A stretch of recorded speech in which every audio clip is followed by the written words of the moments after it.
Hey everyone, before we get started on today's video, if you didn't use a referral code when you signed up to drive for Uber, it is not too late to get a bonus of up to $1,000. You can use my code right now and you could get that bonus. It depends on when you signed up. It could be $500, could be $800, it literally could be $1,200. But you could literally just get that money right in your account just because you did give the rides then, but you didn't use a referral code. So check it out, guys. What's going on, everybody? Welcome to another episode of the Rideshare Hub. My name's Greg. Woke up to an interesting little email from Mr. Uber, or Mrs. Uber, whatever you want to call it. Committed to a green future with you. Starting today, we're introducing the Green Future, a program designed to help hundreds of thousands of drivers transition to battery electric vehicles by 2025 in Canada, Europe, and the US. Man, I just love how Uber just cares so much about us, cares about the environment. It's amazing how their priorities are always for the world and people as opposed to making money. Like every time I get these emails, I'm like, all right, what's the catch? What are we dealing with today? So, thinking of going electric? If you're thinking about making the switch to a battery electric vehicle, here are some ways the Green Future program can help you. Exclusive deals. Through our partners, you can find affordable deals, including vehicle discounts with GM and home charger discounts with Enel X. Never heard of them. Don't have an electric vehicle, that's probably why. Access to Uber Green trips.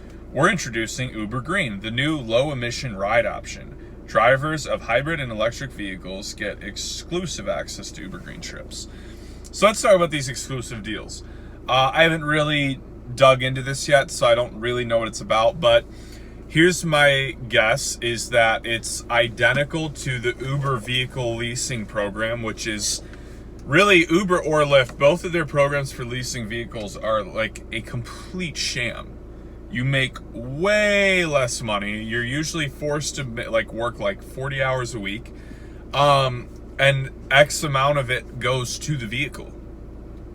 Which sounds awesome in principle because it's like, oh, well, I just have to, I don't actually make a car payment. It's just some of the rides go to, it feels like you're not making a payment, because you don't have to take money out of your account, but it's still those rides going into it. Now, if it's anything like the car rental program, because I actually did that one for Lyft, your earnings, when you really break it down, you make nothing. I mean, you make no money on these programs, but I could be wrong. It might not be like that at all. And I guess hypothetically, it is cool that you can earn more for giving green rides, but let's dive into it a little bit more. Together on the road to zero emissions, Uber changed the way the world moves, and we're committed to changing the way the world moves forward. That is, if you guys are even a company in another 5 years. That's why we're announcing our commitment to becoming a zero emission platform, blah, blah, blah, blah, blah. Okay,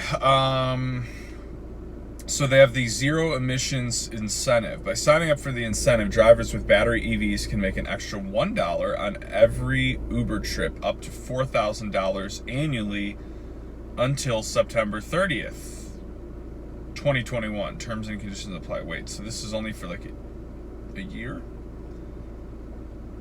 That's weird.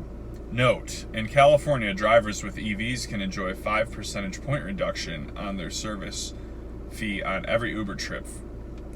Well, that's great, California. Hopefully you guys are driving in another 6 months, because it's not looking too good right now. Uber Green. We're launching Uber Green, a low-emission ride option that connects riders with drivers using hybrid and fully electric vehicles. Eligible drivers of low-emission vehicles automatically get 50 cents extra directly from riders in each Uber Green trip. So basically, if you want to pay more for a Uber Green ride, you have the option to do that.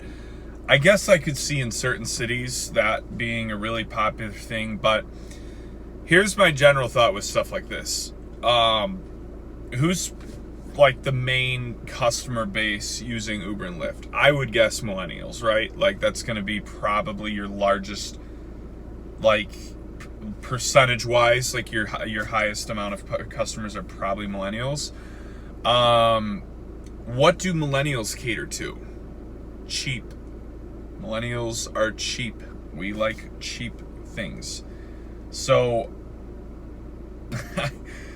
like I don't know. I don't personally see a ton of people doing this. Like I said, I mean, there's going to be those people that will do it like religiously, just based off principle.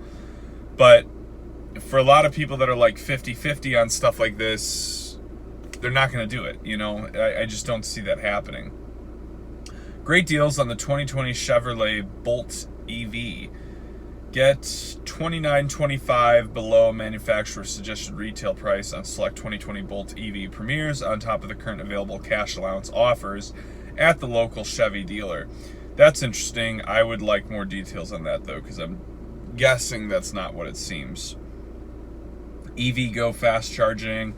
Fast charging discount program with EVgo. Save up to 25% on fast charging with no monthly commitment or fees at EVgo stations. EVgo is the largest public electric vehicle fast charging network in the US. So, I mean, I don't know. Like, this is all a little weird for me because I've never had an electric vehicle. I don't know if that's like a really good offer or not. And then they have home charging packages, discount packages with that Enel X1. Save $125 on home electric vehicle charging packages. Cool. Sunrun. Home solar and battery storage discount with Sunrun. California homeowners who get a Sunrun solar system will qualify for... Okay, now we're going into entire solar systems. I used to sell solar, so... Yeah, and a $1,000 gift card for having to put panels on your roof isn't a good deal. Solar in general usually isn't a good deal. I'll just kind of break that for you right away. So that's the main things they're saying. I want to dig more into this this vehicle deal they have for the Chevy Bolt, because that's the one where I'm guessing it's like this big leasing thing. Millions of rides a day, zero emissions. That's our commitment to every single person on the planet. The path there will be electric. It will be shared. It will be with buses and trains and bicycles and scooters. That's the other thing. So now on their app, they're going to have full detailed reports of how much emissions they're a part of or they're responsible for. They're going to have even stuff with like trains and buses where I think you can... Basically what they're going to do is they're like they're setting up this whole electric platform, and it's going to be way more about just being able to take an electric vehicle ride. They're breaking down statistics and doing tickets for trains, and it's a big thing they're doing, but it's so far it seems like a big lot of nothing. Like, it just seems like one of those things they're just doing to make themselves look good.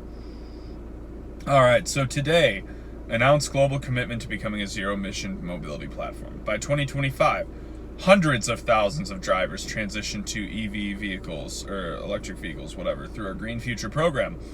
2030, Uber is operating as a zero-emission mobility platform in Canada, Europe, and the US.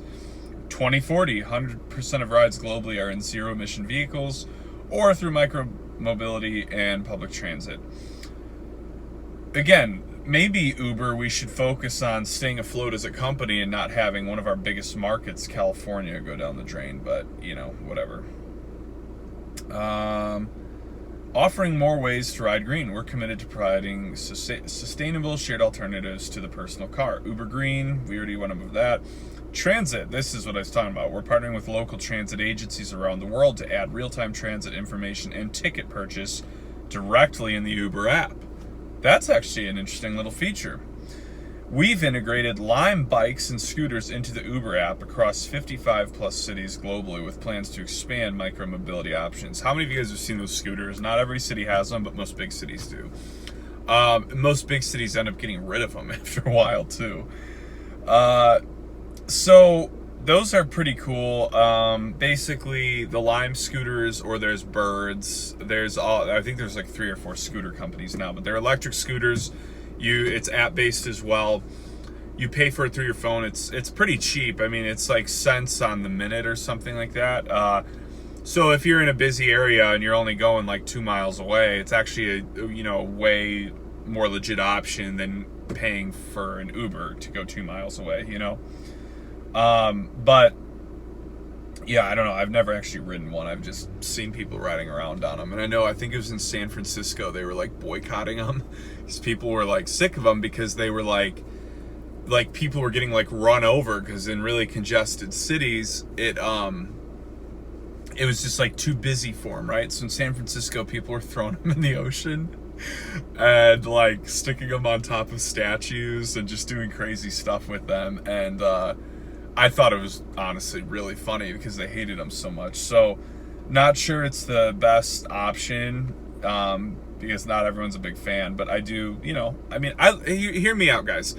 I love the principle of, doing things electric. I don't think it's like totally rational yet, I think it's one of those things where it's like, it's so good in principle, but like economically, people haven't really found a way to make it work yet. If there was really a way where it worked like, well, we would already be doing it. It would already be integrated nationwide, I think they're in the process of learning all that, and that's amazing. Like, I'm excited for a green future, and I hope this video doesn't sound like I'm bashing that, because I'm really not. I just kind of always think Uber's full of it when they have little initiatives like this, because usually this stuff seeks only to benefit them and not people or the environment, That being said, they don't really have much on the program yet, so when I get more details on that, I'll do another video for you guys breaking that down. But for now, that's what we got. So in principle, hey, it sounds great. I want to see more of the numbers. I'm not a firm believer right now that if you have an electric vehicle, you're going to make more money, Uber and Lyfting. I will say I wouldn't for a second go get an electric vehicle because you think this might be a game changer. It probably won't be. You'd probably pay for an overpriced car, and it's like you're barely making any more money Ubering. So I would hold off on any rash purchases of electric vehicles, and let's just see how this thing unfolds, right? So hope you guys enjoyed this video. Be sure to like and subscribe, and I will talk to you guys soon.